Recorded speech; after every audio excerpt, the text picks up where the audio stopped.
করতে হবে, বিচার আমরা চাই। আর আমি আবার বললাম যে আমাদের আইন রক্ষাকারী সংস্থাকে সব রকম সহযোগিতা করবেন। আবার এই নাম্বারটা আমার আপনি সেভ করে রাখেন, এই নাম্বারটা আমার জাহাঙ্গীর। আচ্ছা ঠিক আছে, ঠিক আছে, আপনি ঘাবড়াইয়েন না, আমরা আছি শক্ত, আমরা শক্ত আছি না, আপনি ঘাবড়াইলে আমরা নরমই পড়ি। জয় বাংলা, জয় বাংলা।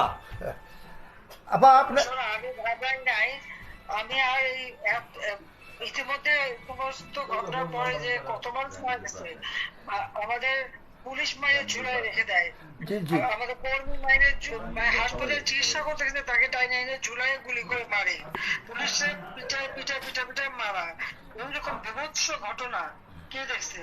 আর যতগুলি আমি দেখলাম মনে হলো পুলিশ গুলি করলে তো ঠান্ডা গুলি হতো, সেটা তো দেখা যাচ্ছে সব বুলেট এবং খুব কাছে থেকে পাওয়া।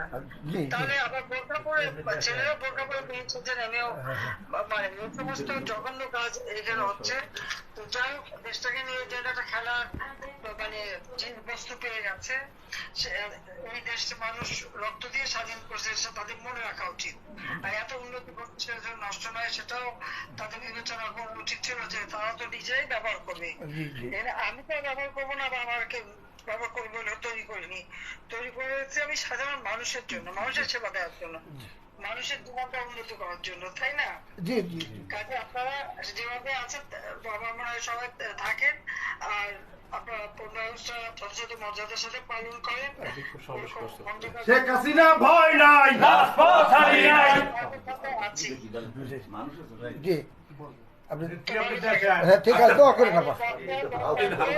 সবাইকে সামনে দেখেন, এখন আর আগে বছর না জি জি জি জি আপা, ঠিক আছে, ঠিক আছে, সবাই ঠিক আছে। শেখ হাসিনা ভয় নাই।